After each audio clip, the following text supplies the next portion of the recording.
जिस नैमिष क्षेत्र में आने के लिए ठाकुर जी भी लालायित रहते हैं।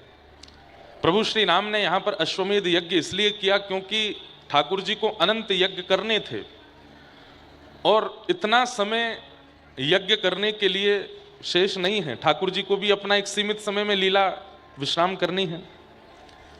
तब ठाकुर जी ने विचार किया क्या करें, हमको इतने सारे यज्ञ करने हैं। वैसे तो कोटि यज्ञ के बारे में लिखा जाता है, पर कोटि यज्ञ का अर्थ कई लोग करोड़ यज्ञ कहते हैं, कई लोग कहते हैं बहुत यज्ञ। कोटि मतलब बहुत शब्द आ गया। पर राघव जी ने मन में विचार किया कि ये कोटि यज्ञ पूर्ण होंगे कहाँ, कैसे होंगे, समय इतना नहीं है हमारे पास। तब उन्हें ऋषि जनों से पूछा। तब ऋषियों ने कहा कि धराधाम पर एक भूमि है जहां पर एक यज्ञ भी किया जाए तो 1000 यज्ञ के समान फल मिलता है, और वो है नैमिषारण्य। आप वहां यज्ञ कीजिए। तब श्री राघव जी यहां आए और यहां आकर के यज्ञ किया, क्योंकि यहां एक क्रिया का 10,000 गुना फल मिलता है। 10 गुना नहीं, 100 गुना नहीं, 1000 गुना नहीं, 10,000 गुना।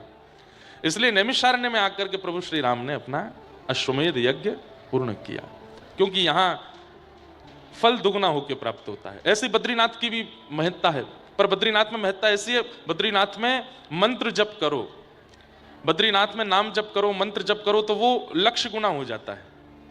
इसलिए हमारा जो गुरु मंत्र है, हम श्री वैष्णव परंपरा का, वो मंत्र तो प्रकट ही बद्रीनाथ में हुआ है, अष्टाक्षर मंत्र। इसलिए हमारे संप्रदाय में उसको अष्टाक्षरी क्षेत्र भी कहते हैं, क्योंकि वहां एक सहस्त्र कवच नाम का एक राक्षस था जिससे नर नारायण युद्ध कर रहे थे।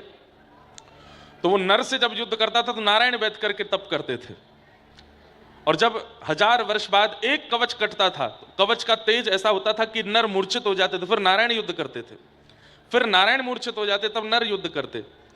तो उस समय उस सहस्त्र कवच को मारने के लिए जो बल आता था वो अष्टाक्षर मंत्र से आता था, जो हमारा गुरु मंत्र है, और वो इतनी मात्रा में होना चाहिए कि इतना बल आ सके। तब भगवान ने बद्रीनाथ ही चुना है, क्योंकि वहां पर एक बार बोलने से लक्ष्य गुना फल मिलता है।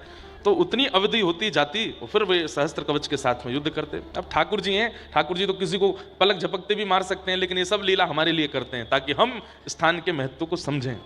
प्रभु श्री राम अयोध्या में एक यज्ञ करते तो उसका 1000 गुना फल नहीं मिलता, खूब मिलता, लेकिन नैमिषारण्य की महिमा कैसे बढ़ती। इसलिए ठाकुर जी ने इस महिमा को प्रकट करने के लिए, बद्रीनाथ की महिमा को प्रकट करने के लिए सब लीलाएं की हैं।